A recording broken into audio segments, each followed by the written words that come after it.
বন্ধুরা, হিন্দু ধর্মগ্রন্থ রামায়ণের সম্পর্কে আপনারা কম বেশি শুনেছেন বা দেখেছেন। রামায়ণের কথা আমরা ছোটবেলা থেকে শুনে এসেছি।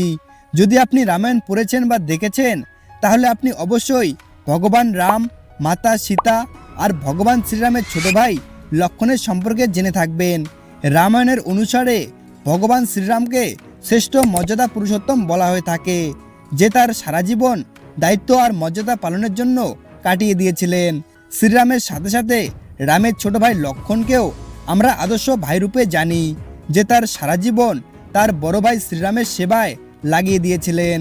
অন্যদিকে যদি মাতা সীতার কথা বলা হয়, তাহলে মাতা সীতাকে আমরা একজন পতিব্রতা স্ত্রী রূপে জানি, যে তার সারা জীবন প্রতিব্রতা ধর্মের পালন করেছিলেন।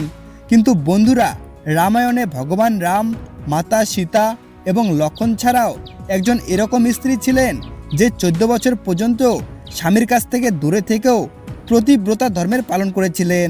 বন্ধুরা, আজকের এই ভিডিওটিতে আমরা জানব ভগবান রামের ছোট ভাই লক্ষণের স্ত্রী উর্মিলার জীবনের গোপন রহস্যের কথা। সাথে এটাও জানব, যখন উর্মিলা লক্ষণের মৃত্যুর খবর শুনেছিলেন, তখন তিনি কান্না না করে কেন হেসেছিলেন। পুরাণ রহস্য টিভি চ্যানেলে আপনাদের সকলকে স্বাগত জানাই। আপনারা যদি আমাদের ইউটিউব চ্যানেলে নতুন হয়ে থাকেন, তাহলে চ্যানেলটিকে সাবস্ক্রাইব করবেন এবং পাশে থাকা বেল আইকনটি দাবিয়ে দিবেন, যাতে এইরকম রহস্যময় ভিডিও আপনার কাছে প্রথমে পৌঁছায়।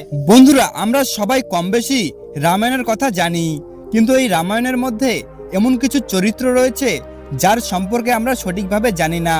ঠিক সেরকমই একটি চরিত্র হলো লক্ষণের স্ত্রী উর্মিলা। আপনারা সকলেই জেনে থাকবেন, রামায়ণকালে ভগবান শ্রীরামের 14 বছরের বনবাস হয়েছিল। তখন ভগবান রামের স্ত্রী মাতা সীতাও ভগবান রামের সাথে বনবাসে যাওয়ার সিদ্ধান্ত নিয়েছিলেন। ছোটবেলা থেকে বড় ভাই রামের সেবা করা লক্ষণও জেদ করেছিলেন বড় ভাই রামের সাথে বনবাসে যাওয়ার জন্য।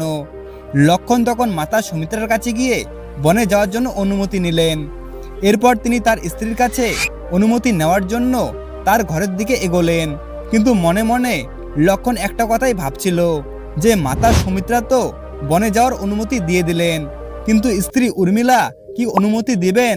আর আমি কিভাবেই বা বলবো 14 বছরের জন্য তাকে ছেড়ে বড় ভাইয়ের সেবা করার জন্য আমি বনবাসে যাচ্ছি? কিভাবে আমি উর্মিলার কাছে অনুমতি নেব? আর কিভাবেই বা আমি তাকে বোঝাবো?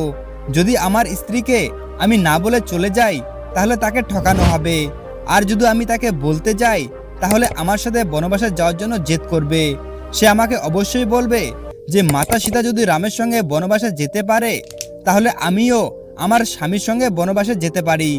লক্ষণ এই সমস্ত কথা ভাবতে ভাবতে তার স্ত্রীর ঘরে প্রবেশ করলেন। লক্ষণ ঘরের ভিতরে প্রবেশ করে দেখলেন উর্মিলা আরতির থালা হাতে নিয়ে তার জন্যই অপেক্ষা করছেন।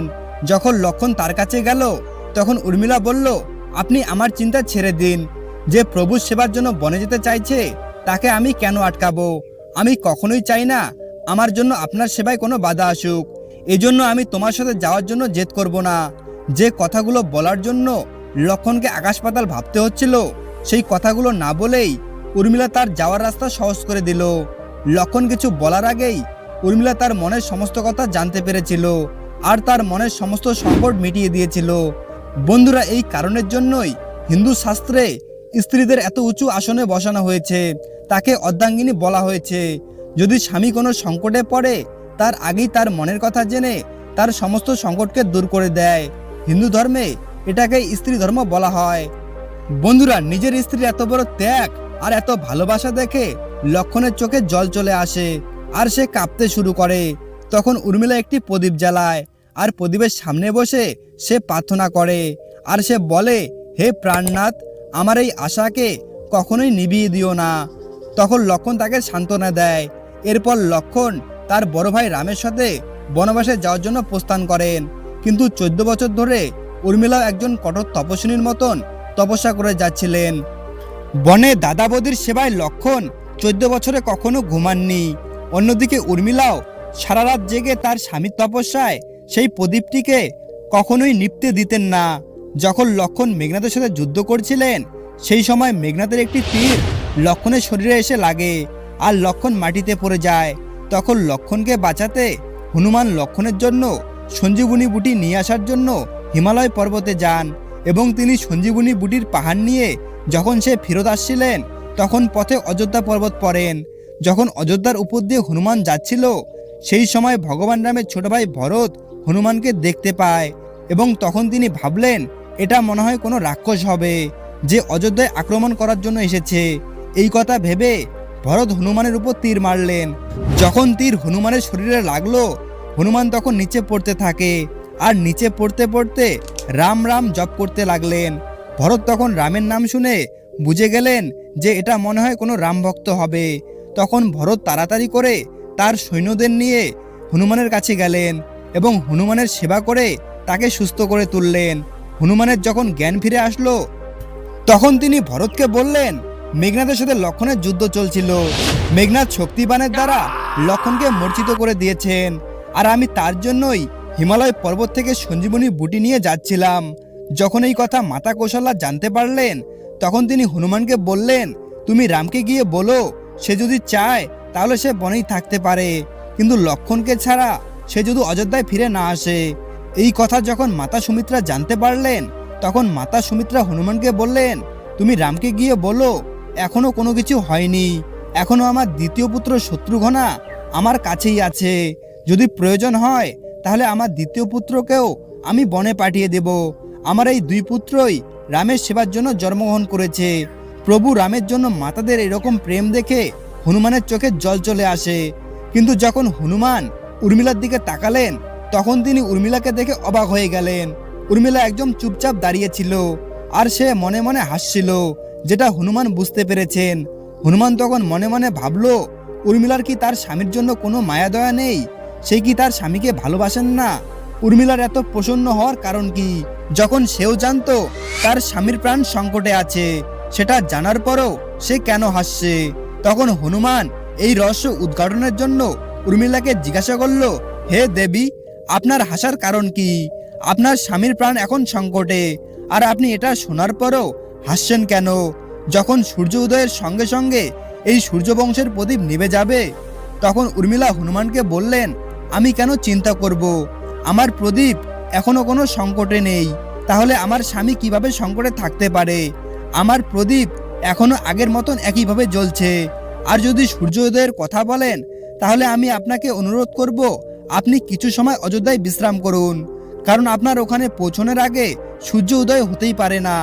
আপনি তো বললেন আমার স্বামীকে ভগবান শ্রীরাম কোলে নিয়ে বসে আছেন, যে স্বয়ং শ্রীহরির কোলে শুয়ে আছে তাকে মৃত্যু কখনোই ছুতেই পারবে না।